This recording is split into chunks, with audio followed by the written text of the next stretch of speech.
But I want to read a little bit of the letter that was sent to get Fred this recognition. And I first want to tell you a little bit about the Soldier's Medal and why I'm privileged to be here today to actually play a small role in presenting it in its long overdue presentation. The Soldier's Medal is the highest honor any veteran can get for demonstrating courage and valor in a non-combat, non-military situation. This medal is the second one I've been able to present, and it's one of the most humbling parts of my job. Just because I have a new job, I get the honor to stand here and give this presentation. I don't deserve to stand here every time, but Fred does. And I'm thankful for your service. I want to read a little bit of the letter that was submitted on his behalf back in 1944 that awarded this medal. This is from William L. Plummer, who was the commanding officer for Fred's unit. First off, it says, this was written on August 26, 1944. I am informed by First Lieutenant Joseph Hiley, Base Special Service Officer, that on 19th of August, you, with great presence of mind, rescued Irving Lieberman from drowning in an EWS tank on this post. Your disregard for your own personal safety, presence of mind, no doubt, were instrumental in preventing a tragic occurrence at this post and are praiseworthy in the extreme.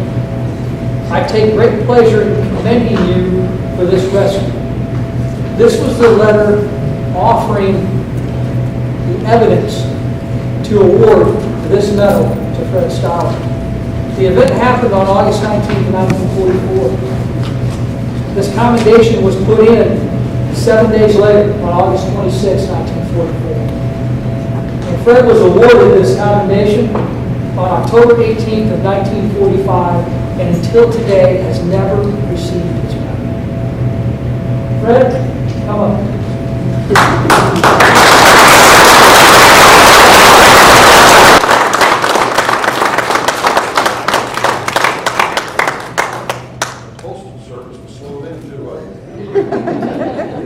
Fred Stoller, I don't know why it took this long, but on behalf of the United States of America, as your member of Congress, I proudly present to you today the Soldier's Medal awarded to you on October 18, 1945, and I want to thank you for your service.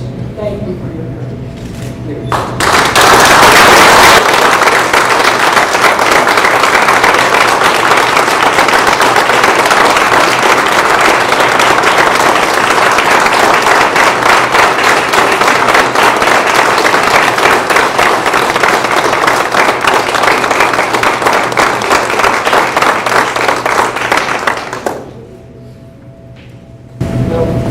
Fred doesn't want to say a few words, but I'm humbled to be here with his family.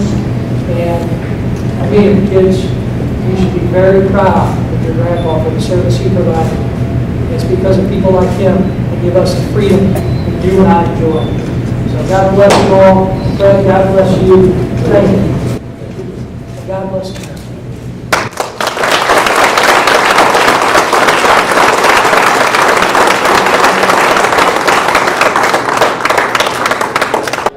Hi, I'm Nikki Snow, and I'm talking with Wayne Wagner, and he's a Vietnam veteran.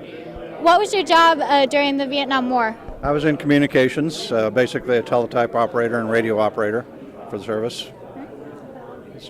Stationed in California for part of the time, and then I went to Easter Island for my overseas tour, and then came back to Phoenix, Arizona to get out. Okay. What was life like in the service? Life like in service, basic training was a little rough at the time. You went through about 4 or 5 weeks of physical maneuvers and so forth. And after that, it came down to barracks life. It was inspections and so forth every day, but it was a good experience. How would you say the world was different then? There's been a lot of changes, especially Vietnam era. World War II, what we're honoring here today, was probably the peak of patriotism throughout the United States. Everybody kicked in for the war efforts at that time. Also, Korean War kind of was an interim period where the mood of the people changed a little bit. Vietnam was an unpopular war, and a lot of soldiers came back to an unwelcome United States or the citizens. So there's been a lot of changes. The Vietnam era veterans right now kind of swore that they would never treat a returning veteran like they were treated. So and patriotism has changed back up to an upswing again, and people are honoring veterans and paying more attention to them than they did in some years. What is it important for young people today to know about the war in which you fought? History is important no matter what. If we don't teach the future generations what went on in history in the past wars, whether my war or World War II or World War I, what they did is for nothing. We need to remember what they did, and by learning history, you do remember what sacrifices they did and went through for us. So it is important. First part. Do you follow the news conflict involving the United States now? Yes. On all the fronts. Unfortunately, with the budget cuts and so forth, our military is depleted. Pretty much in World War II, well, in Korean and Vietnam especially, the United States was staffed with probably could fight two fronts simultaneously. I don't know that we can now. We depend too much on the Guard and Reserve units to do a lot of our fighting. So the conflicts throughout the world are a concern, because if there's too many of them break out, we're going to be in trouble with our military, spreading them too thin and not be able to accomplish our goals. How important is it for people to track current events? It's very important. Everybody should keep up with what's going on in the world, know where their threats are coming from, know what's going on, who's doing what, and it's very important to keep up with the news and the current events of what's happening in the world. What does freedom mean to you? Freedom means the right to travel and meet wherever we want to. To do this interview is a freedom that our forefathers fought for us to preserve. So it means a lot to us. The flag is the symbol of our freedom. Many veterans have died defending it. Many of them have fought for us that didn't even know us. They didn't know you or me at the time, but they knew that they had to fight for the freedoms for us, future generations that they didn't even know about or know personally. But they knew that they had to preserve the freedoms of the United States and also keep the fighting off of our shores. What does your country, the United States, mean to you? Basically the same thing as the freedoms. It's the flag of our country represents our freedoms and our country. We need to preserve our country, keep it free, keep the patriotism up, honor our veterans. So freedom and country both go together. Thank you for talking with us. I've been talking with Wayne Wagner, and this is Nikki Snow reporting.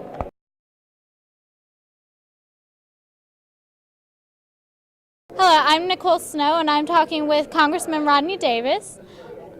We spoke to you before you left to begin your term. Has the experience compared to your expectations? Oh, absolutely. It's a tremendous honor each and every day. I get an opportunity to walk into the U.S. Capitol and walk onto the House floor and cast votes that I know are going to have an impact on every single American. And I don't take this job lightly at all. And every decision I make, I view through the eyes of how is it going to affect our next generation and generations after that. Tough decisions have to be made in Washington right now. And I think we're willing, we're showing America that we can make those tough decisions and put America back on track to fiscal sanity. There are so many critics of Congress right now. What is your strategy for representing your district and making a difference? It's just going out and making sure we fulfill the promises we made during the campaign to make those tough decisions.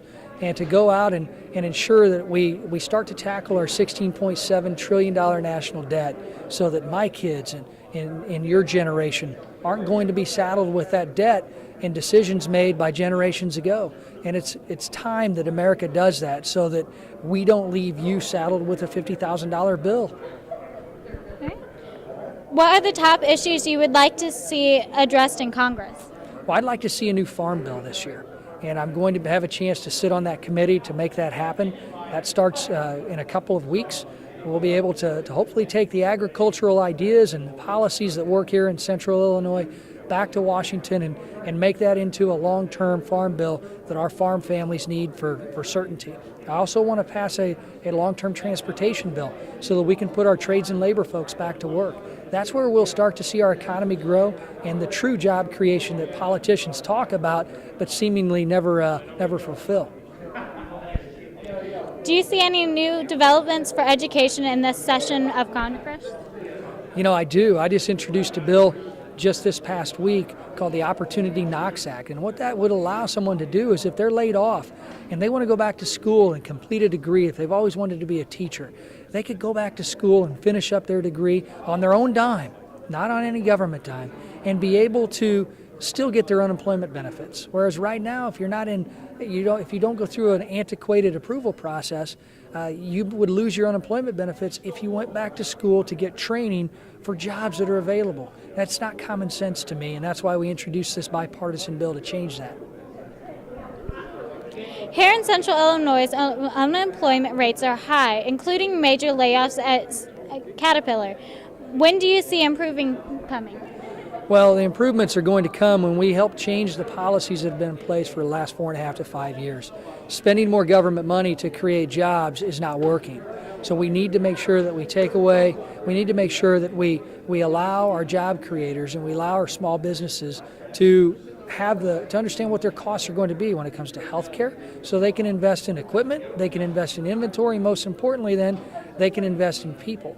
And we have to expand our global markets too, so that companies like Caterpillar can continue to sell the products that are made here in the United States, and also make sure, part of my job is to make sure folks in Washington understand how important it is that we don't limit access to coal mining, for example, because we don't sell products at Caterpillar if we don't have coal mines here in the United States and abroad.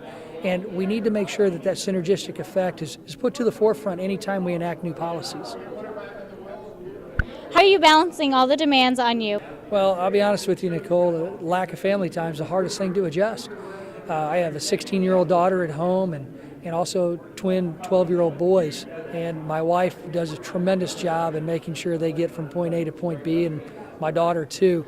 I wouldn't be able to do this job without that and without their love and without their, without them being there. But I try to still get back and coach my twin boys baseball team. We won on Monday night. And I'm looking forward to coaching football again, because that's me. That's what we need, more representatives in Washington that do things like that are real people. That was me before I was elected, and I don't plan to change at all. Thanks for taking time with us. I've been talking to Congressman Rodney Davis. This is Nikki reporting. Thank you very much.